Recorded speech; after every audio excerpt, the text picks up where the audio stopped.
ಧರ್ಮಸ್ಥಳ ಪ್ರಕರಣದಲ್ಲಿ YouTuber Sameer MD ಒಂದೊಂದು ಪಾತ್ರ ಎಸ್ಐಟಿ ಅಧಿಕಾರಿಗಳ ಮುಂದೆ ಹಾಜರಾಗಿದ್ದಂತೆ ಇವತ್ತು ಬೆಂಗಳೂರಿನಿಂದ ಬೆಳ್ತಂಗಡಿ ಪೊಲೀಸ್ ಠಾಣೆಗೆ ಅವರ ವಕೀಲರ ಜೊತೆಗೆ ವಿಚಾರಣೆಗೆಲ್ಲ ಹಾಜರಾಗಿ ಲ್ಯಾಪ್ಟಾಪ್ ಹಾರ್ಡ್ ಡಿಸ್ಕ್ ಮೂಲ ದಾಖಲೆಗಳೆಲ್ಲ ವಿಡಿಯೋಗಳನ್ನೆಲ್ಲ ಕೊಟ್ಟಿದ್ದಾರಂತೆ. ಹಲವು ತಾಂತ್ರಿಕ ಸಾಕ್ಷ್ಯವನ್ನು ಪೊಲೀಸರು ಕೇಳಿದ್ದಾರೆ, ಅವನ್ನೆಲ್ಲ ಒಪ್ಪಿಸಿದಾರಂತೆ.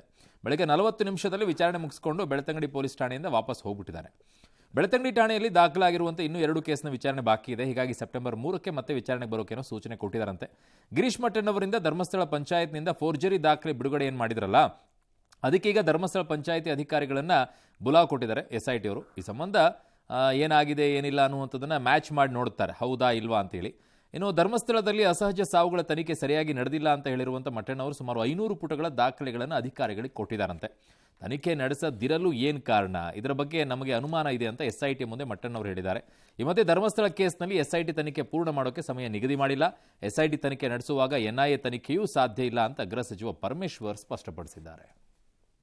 ಏನು ಅಧ್ಯಯನ ಮಾಡಿದ್ದೀವಿ, ನಮ್ಮ ಹತ್ರ ಏನು ದಾಖಲೆಗಳಿದೆ, ಅದು ಪೂರಕವಾದಂಥ ತನಿಖೆಗೆ ಸಹಕಾರಿಯಾಗುವಂಥ ದಾಖಲೆಗಳು ಏನೇನಿದೆ ಅದನ್ನು ನಾನು ಅವ್ರು ಕೊಟ್ಟಿದ್ದೇನೆ. ಆ ಪಂಚಾಯತಿಂದ ಸಾಕಷ್ಟು ಅವ್ಯವಹಾರ ಆಗಿದೆ. ಸಹಿ ಮಾಡೋನು ಯಾರು, ಹೂತು ಹಾಕೋನು ಯಾರು, ಅವೆಲ್ಲವೂ ಕೂಡ ನಾವು ಗಮನಕ್ಕೆ ತೊಗೊಂಡು ಬಂದಿದ್ದೇವೆ. ಇಲ್ಲ, ಅವ್ರಿಗೆ ಏನು ಟರ್ಮ್ಸ್ ಆಫ್ ರೆಫರೆನ್ಸ್ ಕೊಟ್ಟಿದ್ದೀವಿ ಅದನ್ನು ಮಾಡ್ತಾರೆ. ಅವರು ಬೇರೆ ಬೇರೆ ಇನ್ಫಾರ್ಮೇಷನ್ಸು ಅವರಿಗೆ ಸಿಗುವಂಗೆ ಏನಾದರೂ ಕಾಣದಿದ್ರೆ ಅದನ್ನು ಅವರು ಮಾಡ್ಕೊಳ್ತಾರೆ. ನಾವು ಆದಷ್ಟು ಬೇಗ ಅಂತ ಅಷ್ಟೇ ಹೇಳಿದ್ದೀವಿ. ನಾವು ಟೈಮ್ ಬೌಂಡ್ ಕೊಡೋಕ್ಕಾಗೋದೇ ಇಲ್ಲ. ಡೆಡ್ ಎಂಡ್ ಆಗೋವರೆಗೂ ಅವ್ರು ಮಾಡ್ತಾನೆ ಇರ್ತಾರೆ. ಸಮಯ ನಿಗದಿ ಮಾಡೋಕ್ಕಾಗೋದಿಲ್ಲ. ಯಾವುದೇ ತನಿಖೆಗೆ ಕೇಳಬೇಕಾದ್ರೆ ಇಲ್ಲಿ ತನಿಖೆ ನಡೀತಾ ಇದೆ. ಈ ಸಂದರ್ಭದಲ್ಲಿ ಬೇರೆ ಏಜೆನ್ಸಿಗೆ ಅಗತ್ಯ ಇಲ್ಲ ಅಂತ ನಾನು ಮೊದಲೇ ಹೇಳಿ. Right. No, he is misleading. ಯಾರು? ಗಿರೀಶ್ ಮಟ್ಟಣ್ಣ ಅವರು ದಾರಿ ತಪ್ಪಿಸುವಂತ ಕೆಲಸವನ್ನ ಮಾಡ್ತಾ ಇರೋದು ಇದರಲ್ಲಿ. ಯಾಕೆ ಅಂತ ಹೇಳ್ಬಿಡ್ತೀನಿ. ಇವರು ಶುರು ಮಾಡಿದ್ದೇನು, ಎಲ್ಲೋ ಹೆಣಗಳನ್ನು ಅತ್ಯಾಚಾರ ಮಾಡಿ ಕೊಲೆ ಮಾಡಿ ಅವುಗಳನ್ನೆಲ್ಲ ಹೋಗಿ ಗುಂಡಿಯಲ್ಲಿ ಹೂತು ಹಾಕ್ತಾ ಇದ್ರು ಅನ್ನುವಂಥದ್ದು ಇವರ ವಾದ ಆಗಿದ್ದಿದ್ದು. ಈಗ ದಾಖಲೆಗಳ ವಿಚಾರಕ್ಕೆ ಬರ್ತಾ ಇದ್ದಾರೆ. ದಾಖಲೆಗಳ ವಿಚಾರ ಬೇರೆ, ನೀವು ಹೇಳಿರುವಂಥ ಆರೋಪ ಬೇರೆ. ಎರಡನ್ನೂ ಮಿಕ್ಸ್ ಮಾಡಿ ನಿಮ್ಮನ್ನ ನೀವು ಡಿಫೆಂಡ್ ಮಾಡಿಕೊಂಡು ರಕ್ಷಣೆಯನ್ನ ಪಡ್ಕೊಳ್ಳುವಂಥ ಕೆಲಸವನ್ನ ಮಾಡ್ತಾ ಇರೋದು ಇದರಲ್ಲಿ. ಟೋಟಲಿ ಮಿಸ್ಲೀಡಿಂಗ್, ದಾರಿ ತಪ್ಪಿಸುವಂಥ ಕೆಲಸ. ನಿಮ್ಮನ್ನ ನೀವು ರಕ್ಷಣೆ ಮಾಡ್ಕೊಳ್ಳೋಕೆ ಹೋಗ್ತಾ ಇರೋದು ಇದು. ನೀವು ಹೇಳ್ತಾ ಇದ್ದಿದ್ದು ಬೇರೆ. ದಾಖಲೆಗಳೇ ಇಲ್ಲ ಗ್ರಾಮ ಪಂಚಾಯತಿಲಿ, ಗೊತ್ತೇ ಇರಲಿಲ್ಲ. ಅಲ್ಲೆಲ್ಲೋ ಫೋನ್ ಮಾಡ್ತಾ ಇದ್ರು, ಗುಂಡಿಗಳನ್ನು ಅಗಿತಾ ಇದ್ರು, ಯಾರನ್ನು ಕರೆಸ್ತಾ ಇದ್ರು, ಅವುಗಳನ್ನು ಹಾಗೆ ಹೂತಾಕ್ಬಿಡ್ತಾ ಇದ್ರು. ಈಗೇನು ಹೇಳ್ತಾ ಇದ್ದೀರಾ? ಗ್ರಾಮ ಪಂಚಾಯತಿಯಲ್ಲಿ ಯಾವುದು ಕೂಡ ಇಲ್ಲ, ಲೆಕ್ಕ ಸರಿಯಾಗಿಲ್ಲ ಅಂತ ಹೇಳ್ತಾ ಇದ್ದೀರಾ. ಲೆಕ್ಕಗಳ ವಿಚಾರ ಬೇರೆ ಮಾನ್ಯ ಗಿರೀಶ್ ಮಟ್ಟಣ್ಣವರವರೇ. ನೀವು ಹೇಳ್ತಾ ಇದ್ದಂಥ ಆ ಲೆಕ್ಕ ಬೇರೆ, ಈ ಲೆಕ್ಕ ಬೇರೆ. ಈಗ ಇದನ್ನ ನೀವು ದಾಖಲೆಗಳ ವಿಚಾರದಲ್ಲಿ ಬರ್ತಾ ಇದ್ದೀರಾ. ಈ ದಾಖಲೆಗಳ ವಿಚಾರ ಹೋಗಿದ್ರೆ ಎಸ್ಐಟಿನೇ ಬೇಕಾಗಿರ್ಲಿಲ್ಲ. ಎಸ್ಐಟಿನೇ ಬೇಕಾಗಿಲ್ಲ. ಇದನ್ನೇ ಆರಂಭದಲ್ಲಿ ಹೇಳಬೇಕಾಗಿತ್ತು. ಹೌದು, ಗ್ರಾಮ ಪಂಚಾಯಿತಿ ಠಾಣೆಯಲ್ಲಿರುವಂತಹ ದಾಖಲೆಗಳೆಲ್ಲವೂ ಕೂಡ ಸುಳ್ಳಾಗಿದೆ, ಅದರ ಬಗ್ಗೆ ತನಿಖೆ ಆಗಬೇಕಾಗಿತ್ತು ಅಂತ ಹೇಳಿ. ದಾಖಲೆಗಳ ತನಿಖೆಗೂ ನೀವು ಹೇಳ್ತಾ ಇರುವಂತ ವಿಚಾರಕ್ಕೂ ಸಂಬಂಧ ಇಲ್ಲ. ನೀವು ಹೇಳೋದು ಬೇರೆ. ಅಲ್ಲ, ಎಸ್ಐಟಿ ಅವ್ರಿಗೆ ಅದು ಗೊತ್ತಾಗುತ್ತೆ. ಇವಾಗ ಅವ್ರು ಆರಂಭದಲ್ಲಿ ಹೇಳಿದ್ದೇನು ಈಗೇನು ಅಂತ ಅಂದ್ಬಿಟ್ಟು, ಜೊತೆಗೆ ಅವ್ರು ಹೇಳಿದ್ದು ಆ ಕೆಲವೊಂದು ಡಾಕ್ಯುಮೆಂಟ್ಸ್ ಅನ್ನ ತೋರಿಸಿ ಪತ್ತೆ ಹಚ್ಚಲಾಗದ ಕೇಸ್ಗಳು ಕೆಲವಿದೆ, ಶವಗಳಿದೆ, ಅದನ್ನ ಹಾಗೆ ಬಿಟ್ಟಿದ್ದಾರೆ, ಫೋರ್ಜರಿ ಮಾಡಿದ್ದಾರೆ. ಇವ್ರು ಹೇಳ್ತಾ ಇದ್ದಿದ್ದು ಅದಕ್ಕೆ ದಾಖಲೆಗಳನ್ನೇ ಇರಲಿಲ್ಲ ಅಂತ. ಗ್ರಾಮ ಪಂಚಾಯತಿಲಿ ಲೆಕ್ಕ ಇಲ್ಲ. ಸಾವಿರಾರು ಅನಾಥ ಶವಗಳು ಗೊತ್ತಿಲ್ಲದೆ ಇರುವಂತದ್ದು ಇವ್ರು ಹೇಳಿದ್ದು.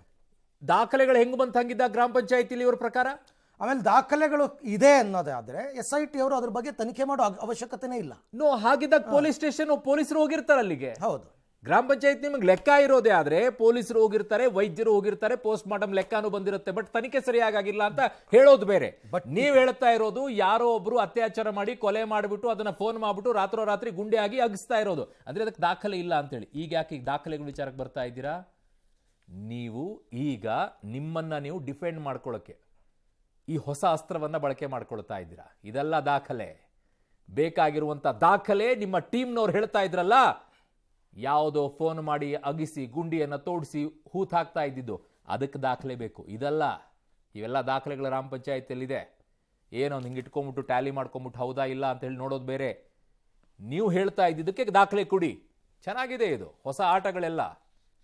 ಎಸ್ಐಟಿ ತನಿಖೆ ಸಂದರ್ಭದಲ್ಲಿ ಎಲ್ಲ ಕನ್ಸಿಡರ್ ಮಾಡ್ತಾರೆ. ಇದೆಲ್ಲನೂ ಗೊತ್ತಾಗುತ್ತೆ ಅವಾಗ ಏನು ಮಿಸ್ಲೀಡ್ ಮಾಡಿದ್ದಾರೆ ಅಂತ ಅಂದ್ಬಿಟ್ಟು. ಇನ್ನು ಜೀನಿ ಸ್ಲಿಮ್ ರೆಫರ್ ಮಾಡ್ಬೇಕಾದ್ರೆ ಕಾರಣ ಏನಂದ್ರೆ ವೇಟ್ ಲಾಸ್ ಸಲುವಾಗಿ ನನ್ ಬಾಳ ಜನ ಕೇಳಿದ್ರು. ಫಸ್ಟ್ ನಾನ್ ತಗೊಂಡು ನನಗೆ ರಿಸಲ್ಟ್ ಬಂದ್ಮೇಲೆ ಆಮೇಲೆ ನಾನು ಜೀನಿ ಸ್ಲಿಮ್ ಇನ್ನೊಬ್ಬರಿಗೆ ಪ್ರಿಪೇರ್ ಮಾಡಿದ್. ಸುಸ್ತಾಗೋದು ಕಡಿಮೆ ಆಯ್ತು, ವೀಕ್ನೆಸ್ ಅದು ಏನೂ ಇಲ್ಲ, ಪೂರಾ ಹೆಲ್ದಿ ಅದೇನೆ. ವೇಟ್ ಜಾಸ್ತಿ ಇರೋರಲ್ಲಿ ಏನೇ ಡೌಟ್ ಇಲ್ಲದೆ 100% ಬಳಸಬಹುದು. ಪ್ರತಿದಿನ ನಮ್ಮ ಜೀನಿ ಸ್ಲಿಮ್ ನ ಯೂಸ್ ಮಾಡಿ ಯಾವುದೇ ಸೈಡ್ ಎಫೆಕ್ಟ್ ಇಲ್ದಂಗೆ ನೀವು ಸಣ್ಣ ಆಗ್ತೀರಾ. ಚಾಮುಂಡಿ ಬೆಟ್ಟ ಹಿಂದೂಗಳಿಗೆ ಸೇರಿದ್ದಲ್ಲ ಅಂತ DCM DK ಶಿವಕುಮಾರ್ ಹೇಳಿಕೆಗೆ ಮೈಸೂರಿನಲ್ಲಿ ರಾಜಮಾತೆ ಪ್ರಮೋದಾದೇವಿ ಒಡೆಯರ್ ಅವರು ಪ್ರತಿಕ್ರಿಯೆ ಕೊಟ್ಟಿದ್ದಾರೆ. ಚಾಮುಂಡಿ ಬೆಟ್ಟ ಹಿಂದೂಗಳಿಗೆ ಸೇರಿದ್ದು, ಚಾಮುಂಡಿ ಹಿಂದೂ ದೇವರು, ಯದುವಂಶದ ಮನೆ ದೇವರು, ಚಾಮುಂಡಿ ದೇವಿ ಯದುವಂಶಕ್ಕೆ ಧಾರ್ಮಿಕ ತಾಯಿ ಇದ್ದಂತೆ ಅಂತ ಸ್ಪಷ್ಟಪಡಿಸಿದ್ದಾರೆ.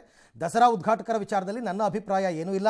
ಸರ್ಕಾರದ ದಸರಾ ನಮ್ಮ ಪರಂಪರೆ ಭಾಗ ಅಲ್ಲ. ಚಾಮುಂಡಿ ಬೆಟ್ಟ ಪ್ರಾಧಿಕಾರ ರಚನೆ ಅದು ಕೂಡ ಅಧಿಕೃತ ಅಲ್ಲ ಅಂತ ಹೇಳಿದ್ದಾರೆ. ಚಿತ್ರದುರ್ಗದಲ್ಲಿ ಮುಜರಾಯಿ ಇಲಾಖೆ ಸಚಿವ ರಾಮಲಿಂಗಾರೆಡ್ಡಿ ಪ್ರತಿಕ್ರಿಯಿಸಿ, ಚಾಮುಂಡಿ ದೇಗುಲ ಮುಜರಾಯಿ ಇಲಾಖೆಗೆ ಸೇರಿದೆ, ಹಿಂದೂಗಳಿಗೆ ಸೇರಿದೆ ಅನ್ನೋದ್ರಲ್ಲಿ ಎರಡು ಮಾತಿಲ್ಲ. ಬಿಜೆಪಿಯವರಿಗೆ ಚೇಷ್ಟೆ ಮಾಡದೇ ಇದ್ರೆ ನಿದ್ದೆ ಬರಲ್ಲ. ಚಾಮುಂಡೇಶ್ವರಿ ಪ್ರಾಧಿಕಾರ ಅಧಿಕೃತ ಹೌದೋ ಅಲ್ವೋ ಅಂತ ಕೋರ್ಟ್ ತೀರ್ಮಾನಿಸುತ್ತೆ ಅಂತ ಹೇಳಿದ್ದಾರೆ. ಪರಿಷತ್ ಸದಸ್ಯ ಎಚ್ ವಿಶ್ವನಾಥ್ ಪ್ರತಿಕ್ರಿಯಿಸಿ, ಮೈಸೂರು ದಸರಾಗೆ ಮಸಿ ಬಳಿಯುವ ಕೆಲಸ ಮಾಡ್ತಿದ್ದಾರೆ ಕೆಲವರು ಅಂತ ಹೇಳಿದ್ದಾರೆ. ಚಾಮುಂಡಿ ಬೆಟ್ಟ ಹಿಂದೂಗಳಿಗೆ ಸೇರಿದ್ದೆ. ದೇವಸ್ಥಾನ ಮಾತ್ರ ಹಿಂದೂ ಧಾರ್ಮಿಕ ಸಂಸ್ಕೃತಿ, ಹಿಂದೂ ಧಾರ್ಮಿಕ ಆಚರಣೆಯ ಮುಖಾಂತರನೇ ದೇವಸ್ಥಾನದಲ್ಲಿ ಪೂಜೆ ಪುನಸ್ಕಾರ ಎಲ್ಲ ನಡೆಯೋದು. ಅದರಿಂದ ನಾವು ಅದು ಹಿಂದೂ ದೇವಸ್ಥಾನ ಅಂತ ನಾವು ಪ್ರತಿಪಾದಿಸ್ಕೊತೀವಿ. ಅದು ಬೇರೆಯವರು ಯಾರೇನು ಹೇಳಿದ್ರು, ಅವ್ರು ಹೇಳಿದ್ರು ಅಂದಾಕ್ಷಣಕ್ಕೆ ಅದಾಗಲ್ಲ. ನಾವು ಕೂಡ ಅದರ ಬಗ್ಗೆ ಕೋರ್ಟಲ್ಲಿ ಕೇಸ್ ಇದೆ. ಪ್ರಾಧಿಕಾರ ರಚನೆ ಆದ್ಮೇಲೆ ಯೋಚನೆ ಮಾಡೋಣ. ರಚನೆ ಮಾಡ್ಕೋಬಹುದು, ಅದು ಮುಂದಕ್ಕೆ ಡಿಸಿಷನ್ ಬರೋ ತನಕ ನಾವು ಕಾಯ್ಬೇಕಲ್ವಾ. ದೇವಸ್ಥಾನನು ಪಾಲಿಟಿಕ್ಸ್ ಬಿಡ್ಲಿಲ್ವಲ್ಲ ಅಂತ ಅದೇ ಅದನ್ನ ಪೊಲಿಟಿಸೈಸ್ ಮಾಡೋ ಉದ್ದೇಶ ಬೇಕಿರ್ಲಿಲ್ಲ ಅನ್ನೋದನ್ನ ನಂಗೆ ಬೇಜಾರಾಯ್ತು. ಉದ್ಘಾಟಕರ ವಿಚಾರವಾಗ್ಲೂ ಸಾಕಷ್ಟು ಚರ್ಚೆ ಆಗ್ತಾ ಇದೆ. ಅದ್ರ ಬಗ್ಗೆ ನಂದೇನು ಒಪಿನಿಯನ್ ಇಲ್ಲ, ನಾನು ಅದಕ್ಕೇನು ಹೇಳಕ್ಕೆ ಇಲ್ಲ. ಅದು ಸರ್ಕಾರದ ಕಾರ್ಯಕ್ರಮ. ಅವರು ಕರೆಯೋರು ಇಷ್ಟ, ಕರೆಸ್ಕೊಂಡಿರೋರು ಬರ್ತೀನಿ ಬರಲ್ಲ ಅಂತ ಹೇಳೋದು ಅವ್ರಿಷ್ಟ.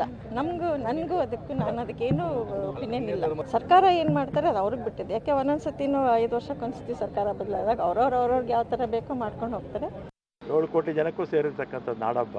ಯಡಿಯೂರಪ್ಪ ಅವರು ಚೀಫ್ ಮಿನಿಸ್ಟರ್ ಆಗಿದ್ರು 2009ರಲ್ಲಿ. ಆಗ ಅಬ್ದುಲ್ ಕಲಾಂ ಅವರು ಕರೆದಿದ್ರು ನಿಸಾರ್ ಅಹಮದ್ ಅವರು. ಅವ್ರನ್ನ 2017ರಲ್ಲಿ ಕರೆದಾಗ ಇವ್ರು ಯಾರು ಮಾತಾಡಲಿಲ್ಲ. ಹಾಗಾದ್ರೆ ನಿಸಾರ್ ಅಹಮದ್ ಅವರು ಬಂದಾಗೆಲ್ಲ ಕುಂಕುಮ ಇಟ್ಟಿತ್ತ, ಅಥವಾ ಅಬ್ದುಲ್ ಕಲಾಂ ಅವ್ರನ್ನ ಕರೆದಾಗ ಆ ಥರ ಎಲ್ಲ ಕೈ ಇಟ್ಟು ಕರೆದಿದ್ರ? ಆಮೇಲೆ BJP ಅವರಿಗೆ ಓಟ್ ಬೇಕು, ಓಟ್ಗೋಸ್ಕರ ಏನು ಕೆಲಸ ಬೇಕಾದ್ರೂ ಮಾಡ್ತಾರೆ ಅವರು. ಅವ್ರಿಗೆ ಜನ ನೆಮ್ಮದಿಯಾಗಿರೋದು ಬೇಕಾಗಿಲ್ಲ, ಏನೋ ಬೆಂಕಿ ಹಚ್ತಾ ಇರಬೇಕು. ರಾಮಲಿಂಗಾರೆಡ್ಡಿ ಅವರೇ, ನಿಸಾರ್ ಅಹಮದ್ ಅವ್ರ ವಿಚಾರದಲ್ಲಿ ನೀವು ಹೋಗದೇ ಇದ್ರೇನೆ ಒಳ್ಳೆಯದು. ಸುಮ್ಮನೆ ನೀವ್ಯಾಕೆ ಕಾಲ ಮೇಲೆ ಕಲ್ಲು ಚೆಲ್ಕೊಳ್ತಾ ಇದ್ದೀರಾ? ಅಲ್ಲ, ಇವ್ರು ಹೆಂಗೆ ಅವರು ನಿಸಾರ್ ಅಹಮದ್ ಅವ್ರ ಬಗ್ಗೆ ತಿಳ್ಕೊಂಡು ಮಾತನಾಡಿ. ನಿಸಾರ್ ಅಹಮದ್ ಅವರು ನಿತ್ಯೋತ್ಸವ ತಾಯಿ ಅಂತ ಕರೆದ್ರಿ. ಅಲ್ಲ, ನಿಸಾರ್ ಅಹಮದ್ ಅವರು ಬಂದು ಪುಷ್ಪಾರ್ಚನೆ ಎಲ್ಲ ಮಾಡಿ ಬಹಳ ಖುಷಿಯಿಂದ ದಸರಾ ಉದ್ಘಾಟನೆ ಮಾಡಿ ಹೋಗಿದ್ರು. ಅವರಿಗೆ ನಂಬಿಕೆ ಇದ್ದಿದ್ದು. ಇಲ್ಲಿ ನಂಬಿಕೆ ಭುವನೇಶ್ವರಿಯ ವಿಚಾರದಲ್ಲಿ ಎತ್ತಿದ್ದು, ಇಲ್ಲಿ ನಂಬಿಕೆ ಅರಿಶಿನ ಕುಂಕುಮದ ವಿಚಾರದಲ್ಲಿ ಎತ್ತಿದ್ದು. ಅರಿಶಿನ ಕೆಂಪು ಮತ್ತೆ ಹಳದಿ ಬಣ್ಣವನ್ನ ನೀವು ಕುಂಕುಮ ಅರಿಶಿನ ಅಂತ ಕಂಪೇರ್ ಮಾಡಿದಾಗ, ನಾಳೆ ದಸರಾ ಉದ್ಘಾಟನೆಗೆ ಹೋದಾಗ ಇರೋದೇ ಅರಿಶಿನ ಕುಂಕುಮ, ನಿಮಗೆ ಪುಷ್ಪ ಅಲಂಕಾರ. ಅಲ್ಲಿ ಹೋದಾಗ ನೀವು ಅದನ್ನ ಇನ್ಯಾವ ರೀತಿಯಾದಂಥ ಯೋಚನೆ ಮಾಡ್ತೀರಾ ಅನ್ನುವಂಥದ್ದು ಪ್ರಶ್ನೆ ಇರೋದು ರಾಮಲಿಂಗಾರೆಡ್ಡಿ ಅವರೇ. ಆಮೇಲೆ ರಾಮಲಿಂಗಾರೆಡ್ಡಿ ಅವರು ಬಿಜೆಪಿಯವರು ಚೇಷ್ಟೆ ಮಾಡದೇ ಇದ್ರೆ ಅವ್ರಿಗೆ ನೆಮ್ಮದಿ ಇರಲ್ಲ ಅಂತಾರೆ. ಆಕ್ಚುಲಿ ಅದು ಚಾಮುಂಡಿ ಬೆಟ್ಟ ಹಿಂದೂಗಳದ್ದಲ್ಲ ಅಂತ ಹೇಳಿದ್ದು DK ಶಿವಕುಮಾರ್. ಬಿಜೆಪಿಯವರು ಚೇಷ್ಟೆ ಮಾಡಿದ್ದಲ್ಲ, ಅದು ಯಾರು ಮಾಡಿದ್ರು ಬಿಜೆಪಿಯವರ ಮೇಲೆ ಹಾಕೋದೊಂದು ಖಯಾಲಿ ಇದೆ ಅವರಿಗೆ. ತಮ್ಮನ್ನು ತಾವು ಡಿಫೆಂಡ್ ಮಾಡ್ಕೋಬೇಕು ಅಷ್ಟೇ. ಇನ್ನು ಚಾಮುಂಡಿ ಬೆಟ್ಟ ಹಿಂದೂಗಳಿಗೆ ಮಾತ್ರ ಸೇರಿದ್ದಲ್ಲ ಅಂತ ಹೇಳಿಕೆ ಕೊಟ್ಟು ವಿವಾದಕ್ಕೀಡಾಗಿರುವ DCM DK ಶಿವಕುಮಾರ್ ಈಗೇನೋ ಮೌನಕ್ಕೆ ಶರಣಾಗ್ಬಿಟ್ಟಿದ್ದಾರಂತೆ. ಉಡುಪಿ ಶ್ರೀ ಕೃಷ್ಣ ಮಠಕ್ಕೆ ಭೇಟಿ ನೀಡಿದ್ದಾರೆ DK ಶಿವಕುಮಾರ್. ಕೃಷ್ಣ ಗಣಪತಿ ನಿಮ್ಮ ಆಶೀರ್ವಾದ ಬೇಕಪ್ಪ, ನಿಮ್ಮ ಮಾಧ್ಯಮದವರ ಆಶೀರ್ವಾದ ಬೇಕು ಅಂತ ಮಾರ್ಮಿಕವಾಗಿ ಹೇಳಿದ್ದಾರೆ. ಅಲ್ಲದೆ ಕೃಷ್ಣ ಮಠದಿಂದ ಈ ಹಿಂದೆಯೇ ಆಹ್ವಾನ ಇತ್ತು, ಈಗ ಬಂದಿದ್ದೀನಿ ಅಂತ ಹೇಳಿದರು. ರಾಜಮಾತೆ ಹೇಳಿಕೆಯಿಂದ ಅಂತರ ಕಾಯ್ದುಕೊಂಡ DKಶಿ ಧರ್ಮಸ್ಥಳ ವಿಚಾರದಲ್ಲಿ BJP JDS ಸಮಾವೇಶಕ್ಕೆ ಕಿಡಿಕಾರಿದ್ರು. ಎರಡೂ ಪಕ್ಷಗಳಿಗೆ ಬೇರೆ ಕೆಲಸ ಇಲ್ಲ, ಬದುಕಿನ ಬಗ್ಗೆ ನೋಡಲ್ಲ, ಭಾವನೆ ಬಗ್ಗೆ ಧರ್ಮದ ಮೇಲೆ ರಾಜಕಾರಣ ಮಾಡ್ತಾರೆ ಅಂತ ವಾಗ್ದಾಳಿ ಮಾಡಿದ್ರು. ಇನ್ನು ಗೃಹ ಸಚಿವ ಪರಮೇಶ್ವರ್ ಮಾತನಾಡಿ, DK ಶಿವಕುಮಾರ್ ರಾಜಕಾರಣಕ್ಕೆ ಹೊಸಬರಲ್ಲ, ಅವ್ರಿಗೆ ಎಲ್ಲ ರೀತಿ ರಾಜಕೀಯ ಜ್ಞಾನ ಇದೆ ಅಂತ ಹೇಳಿದ್ದಾರೆ. ಅವ್ರಿಗಿನ್ನೇನು ವೃತ್ತಿ ಇಲ್ಲ, ಬದುಕಿನ ಬಗ್ಗೆ ನೋಡೋದಿಲ್ವಲ್ಲ.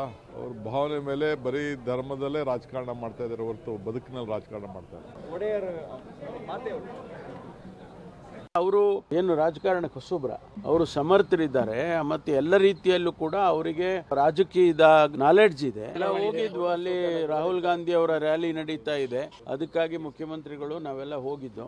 ಅವರು ಡೆಪ್ಯೂಟಿ ಚೀಫ್ ಮಿನಿಸ್ಟರ್ದಕ್ಕಿಂತ ಹೆಚ್ಚಾಗಿ ನಮ್ಮ ಪಕ್ಷದ ಅಧ್ಯಕ್ಷರು, ಅವ್ರದೇ ಆದಂಥ ಗೌರವ ಘನತೆ ಪಕ್ಷಕ್ಕಿರ್ತಕ್ಕಂಥದ್ದು. ಈ ಬದುಕಿನ ಬಗ್ಗೆ ನೋಡೋದಿಲ್ಲ, ಭಾವನೆ ಮತ್ತು ಧರ್ಮದ ಬಗ್ಗೆ ಅಂತ ಹೇಳ್ತಾರೆ. ಹಾಗಿದ್ದಾಗ ನೀವು ದೇವಸ್ಥಾನಕ್ಕೆ ಹೋಗಿದ್ದೇನು DK ಶಿವಕುಮಾರ್? ಅದು ಭಕ್ತಿ, ಅದು ಬದುಕಿನ ಮೇಲೆ, ರಾಜಕೀಯ ಬದುಕಿನ ವಿಚಾರದಲ್ಲ, ಯಾವುದ್ರ ಮೇಲೆ? ಅದು ಭಾವನೆ ಅಲ್ಲ, ಧರ್ಮ ಅಲ್ಲ, ಅಲ್ಲಿ ಬದುಕ. ಚೆನ್ನಾಗಿದೆ. ನಿಮಗೆ ರಾಜಕೀಯದಲ್ಲಿ ಅನುಭವ ಆದಷ್ಟು ನನಗೆ ವಯಸ್ಸು ಆಗಿಲ್ಲ, ಆದರೆ ಚಿಕ್ಕವನಾಗಿದ್ದು ಕೂಡ ನಿಮ್ಗೊಂದು ಮಾತು ಹೇಳ್ತೀನಿ. ಇಂತಹ ವಿಚಾರದಲ್ಲಿ ನೀವು ಎಷ್ಟೋ ಸಲ ದೇವಸ್ಥಾನಗಳಿಗೆ ಹೋಗ್ತೀರಾ. ಕಾಂಗ್ರೆಸ್ನಲ್ಲಿ ಇನ್ನುಳಿದಂಥವರ ಎಡಬಿಡಂಗಿಗಳ ನಿರ್ಧಾರಕ್ಕಿಂತಲೂ DK ಶಿವಕುಮಾರ್ ಅವರ ನಿರ್ಧಾರಗಳು ವಿಭಿನ್ನವಾಗಿ ಕಾಣಿಸ್ಕೊಳ್ಳುತ್ತೆ. ಅವರೊಂಥರ ಹಿಂದೂ ಪರವಾಗಿ ನಿಂತ್ಕೊಳ್ತಾರೆ ಅನ್ನುವಂಥ ಒಂದು ಭಾವನೆ ಈಗಲೂ ಕೂಡ ಅನೇಕರಲ್ಲಿದೆ. ಅದನ್ನು ಉಳಿಸ್ಕೊಳ್ಬೇಕು ಅನ್ನೋದಾದರೆ, ಇಲ್ಲ ಅವತ್ತು ಅಚಾನಕ್ಕಾಗಿ ಏನೋ ಅಂದೆ, ಅದು ಹಿಂದೂ ಅವರಿಗೆ ಸೇರಿದಂಥ ಆಸ್ತಿ ಅದು ಅನ್ನುವಂಥ, ನನ್ನ ತಪ್ಪಾಯ್ತು ಆ ಸಂದರ್ಭದಲ್ಲಿ ಅಂದರೆ ನೀವು ದೊಡ್ಡ ಮನುಷ್ಯರಾಗ್ತೀರಾ. ಈಗಲೂ ಟೈಮ್ ಇದೆ, ಹೇಳಿ ಮುಗಿಸ್ಕೊಂಬಿಡಿ. ಇಲ್ಲಾಂದರೆ ಸುಮ್ಮನೆ ಹಿಂಗೆ ಕೆಸರೆರ್ಚ ಆಟ ಹಾಕ್ಕೊಂಡು ಹೋಗುತ್ತೆ. ಯಾಕೆ ಸುಮ್ಮನೆ ಕೆಸರಲ್ಲಿ ಕಲ್ಲು ಹೊಕ್ಕೊಂಬಿಟ್ಟು ರಾಡಿ ಸಿರಿಸ್ಕೊಳ್ತೀರಾ? ಚಿಕ್ಕವನಾಗಿ ಸಲಹೆ ಕೊಟ್ಟಿದ್ದೀನಿ, ಯಾಕಂದರೆ ನಿಮ್ಮ ರಾಜಕೀಯದಷ್ಟು ಅನುಭವಷ್ಟು ನನಗೂ ವಯಸ್ಸಾಗಿಲ್ಲ. ಆದರೂ ಹೇಳ್ತಾ ಇದ್ದೀನಿ, ನಿಮ್ಮ ಬದುಕು, ಭಾವನೆ, ಧರ್ಮ ಇವೆಲ್ಲ ವಿಚಾರ ಜನ ಕೇಳೋದಿಲ್ಲ. ಯಾಕಂದರೆ ಅವ್ರು ನಡೆಯೋದು ಭಾವನೆ ಮತ್ತು ಬದುಕಿನ ಜೊತೆಗೇನೆ, ಎರಡು ಬೆಸೆದುಕೊಂಡೇ ಇದೆ, ಬಿಟ್ಟಿರೋಕ್ಕಾಗೋದಿಲ್ಲ.